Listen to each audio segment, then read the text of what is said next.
अध्याय 14 गुणत्रय विभाग योग भगवान कृष्ण। इस अध्याय की शुरुआत में कहते हैं, मैं तुम्हें वह सर्वोच्च ज्ञान बताऊंगा जिसे जानकर सारे आर्षि मुनि मोक्ष को प्राप्त हुए। यह ज्ञान क्या है? यह है तीन गुणों सत्व, रज, तम की समझ। ये गुण ही हमारी सोच, हमारे काम और हमारे जीवन के बाद की गति तय करते हैं। सबसे खास बात, जो इस ज्ञान को पाकर मेरी भक्ति करते हैं वे सृष्टि के समय भी जन्म नहीं लेते और प्रलय में भी नष्ट नहीं होते। मतलब वे मोक्ष को प्राप्त होते हैं। मुख्य बातें। यह अध्याय गुणत्रय विभाग योग यानी तीन गुणों के विभाजन का योग है। श्री कृष्ण इसे सर्वोच्च ज्ञान मानते हैं जिसे जानने के बाद और कुछ जानने की जरूरत नहीं। यह ज्ञान मोक्ष का रास्ता है, जन्म मृत्यु के चक्र से मुक्ति। प्रकृति, माया और पुरुष चेतन आत्मा का मिलन ही सृष्टि का आधार है। इस भाग से सीख, सही ज्ञान ही सबसे बड़ी शक्ति है जो इंसान को जन्म मृत्यु के बंधन से मुक्त करता है। कृष्ण कहते हैं, यह ज्ञान उन्हें मिलता है जो प्रेम और श्रद्धा से इसे अपनाते हैं। जीवन में जो भी उत्पन्न होता है वह प्रकृति और चेतना के मिलन से होता है। तीन गुण सत्व, रज और तम। क्या तुम इन तीनों को पहचानते हो? सोचो, एक दिन तुम बहुत शांत और प्रसन्न हो, सब कुछ अच्छा लग रहा है। दूसरे दिन भागदौड़ और बेचैनी है। तीसरे दिन आलस्य और अंधेरा सा छाया है। यह तीन अलग अलग दिन नहीं है, यह तीन अलग अलग गुण हैं जो तुम्हारे अंदर काम कर रहे हैं। कृष्ण कहते हैं, इन्हें समझ लो और जीवन को समझ लो। तीनों गुणों की पहचान एक। सत्व गुण प्रकाश और ज्ञान, तत्र सत्वम निर्मलत्वात् प्रकाश कमनामयम सुख संगेन बधनाति ज्ञान संगेन चाण। सत्व गुण निर्मल और प्रकाशमय है। यह आत्मा को सुख और ज्ञान की आसक्ति से बांधता है, यानी मुझे ज्ञान चाहिए, मुझे सुख चाहिए। यह भी एक बंधन है, भले ही सूक्ष्म हो। जब सत्व गुण बढ़ता है तो शरीर के सभी इंद्रियों में प्रकाश आता है, ज्ञान जागता है, मन शांत होता है। दो, रजोगुण इच्छा और क्रिया। रजो रागात्मकम विद्धि तृष्णा संग समुद्भवम तन्निबध्नाति कौन्तेय कर्म संगेन देहिनम। रजोगुण राग, इच्छा से भरा है। इससे तृष्णा और आसक्ति जन्म लेती है। यह गुण आत्मा को कर्मों की आसक्ति से बांधता है। जब रजोगुण बढ़ता है तो लोभ बढ़ता है, काम शुरू करने की इच्छा होती है, अशांति और कामना उठती है। तीन, तमोगुण अंधकार और मोह। तमस्त्व ज्ञानजम विद्धि मोहनम सर्वदेहिनाम प्रमादालस्य निद्राभिस्तन निबध्नाति भारत। तमोगुण अज्ञान से उत्पन्न है और सभी प्राणियों को मोहित करता है। यह प्रमाद, लापरवाही, आलस्य और नींद से बांधता है। जब तमोगुण बढ़ता है तो अंधेरा छाता है, काम करने की इच्छा मरती है, मोह और भ्रम बढ़ता है। तीनों गुण आपस में लड़ते हैं। कृष्ण कहते हैं, ये तीनों गुण एक दूसरे को दबाते रहते हैं। जब सत्व बढ़ता है रज और तम दब जाते हैं।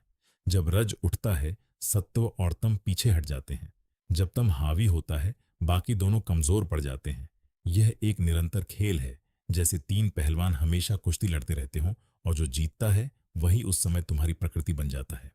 रियल लाइफ उदाहरण, परीक्षा से पहले शांत बैठकर पढ़ना। सत्व, डेडलाइन देखकर अचानक काम में लग जाना। रज, सुबह उठने का मन न करना, बिस्तर छोड़ना मुश्किल। तम, मेडिटेशन करने के बाद मन का शांत होना। सत्व, शॉपिंग मॉल में जाकर जरूरत से ज्यादा खरीदना। रज, रात को बिना वजह सोशल मीडिया स्क्रॉल करते रहना। तम, इस भाग से सीख, सत्व श्रेष्ठ है लेकिन यह भी एक बंधन है। मोक्ष तो तीनों गुणों से परे जाने पर मिलता है। अपने आप को देखो, अभी कौन सा गुण तुम पर हावी है?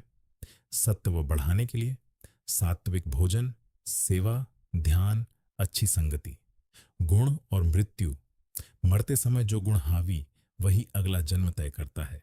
तीनों गुणों के अनुसार गति सत्व गुण में मृत्यु उच्च लोकों में जाता है, देवताओं के निर्मल धाम में जहां ज्ञानी लोग निवास करते हैं। रजोगुण में मृत्यु कर्मासक्त जीवों में जन्म लेता है, फिर से संसार में भाग दौड़ करने वाले इंसान के रूप में। तमोगुण में मृत्यु मूढ़, अज्ञानी योनियों में जन्म, पशु, कीट आदि योनियों में। तीनों गुणों के फल एक नजर में, सात्विक कर्म का फल निर्मल और शुद्ध, राजसिक कर्म का फल दुहक, तामसिक कर्म का फल अज्ञान। सत्व गुण से ज्ञान उत्पन्न होता है, रजोगुण से लोभ उत्पन्न होता है, तमोगुण से प्रमाद, मोह और अज्ञान। इस भाग से सीख, हर पल हम जो सोचते, करते, खाते हैं वह हमारे गुण को प्रभावित करता है। मृत्यु के समय का गुण अगले जन्म की दिशा तय करता है। इसलिए जीवन भर सत्व गुण बढ़ाते रहो। बुरी संगति, अज्ञान, आलस्य ये तमोगुण बढ़ाते हैं। गुणातीत, तीनों गुणों से परे जाने वाला योगी गुणातीत के लक्षण प्रकाशम च प्रवृत्तिम च मोहमेव च पांडव न द्वेष्टि संप्रवृत्तानि न निवृत्तानि कांक्षति। जो इंसान सत्व के आने पर खुश नहीं होता और तम के आने पर दुखी नहीं होता वह गुणातीत है। समदर्शिता, सब में समान देखना, सुख दुख में समान रहता है। मिट्टी, पत्थर और सोने में कोई भेद नहीं देखता। प्रिय और अप्रिय में समान भाव रखता है। मान अपमान में समान रहता है। मित्र और शत्रु के प्रति समान। सभी आरंभों का त्याग, कर्ता का अभिमान छोड़ देता है। उदासीन व दासीनो गुणैर्यो न विचाल्यते गुणा वर्तन्त इत्येव यो वतिष्ठति नेंगते। जो उदासीन की तरह बैठा है, गुणों से हिलता डुलता नहीं, जानता है कि गुण ही गुणों में बरत रहे हैं और खुद अपने स्वरूप में स्थिर है, वही गुणातीत है। गुणातीत होने का रास्ता अर्जुन ने आगे पूछा। और यह गुणातीत अवस्था कैसे पाई जाए? मां च यो व्यभिचारेण भक्ति योगेन सेवते सगुणान स्मतीत्ययितान ब्रह्म भूयाय कल्पते। कृष्ण कहते हैं, जो अव्यभिचारी भक्ति योग से मेरी सेवा करता है वह इन तीनों गुणों को पार करके ब्रह्म मोक्ष प्राप्त करने योग्य बन जाता है। अव्यभिचारी भक्ति का मतलब केवल परमेश्वर को अपना स्वामी मानना, स्वार्थ और अहंकार को छोड़कर प्रेम और श्रद्धा से निरंतर भजन करना। इस भाग से सीख, गुणातीत होने का मतलब संसार से भागना नहीं, बल्कि संसार में रहकर अप्रभावित रहना। सबसे सरल उपाय सच्ची भक्ति। जो परमात्मा को याद रखे वह गुणों के पार हो जाता है। जब मान अपमान, सफलता असफलता दोनों में मन समान रहे, समझो कि साधना सफल हो रही है। अंतिम संदेश ब्रह्म की प्रतिष्ठा।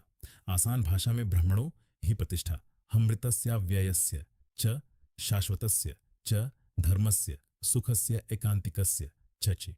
कृष्ण कहते हैं, मैं ही उस अविनाशी, अखंड, शाश्वत ब्रह्म की प्रतिष्ठा हूं। मैं ही परम सुख और धर्म का आधार हूं। यह अध्याय का सबसे ऊंचा संदेश है। सबसे परे, सबसे ऊपर, सबके आधार में वह परम सत्ता है जो सब कुछ धारण किए हुए है। अध्याय का सार, एक नजर में लैश, प्रकृति, माया और पुरुष, चेतन के मिलन से सृष्टि होती है। सत्व, रज, तम, तीन गुण हर जीव को बांधते हैं। सत्व ज्ञान, सुख, रज कर्म, इच्छा, तम मोह, अज्ञान। जिस गुण में मृत्यु हो उसी अनुसार अगला जन्म। गुणों से परे होना ही असली मुक्ति है। अव्यभिचारी भक्ति, गुणातीत होने का सबसे सरल रास्ता।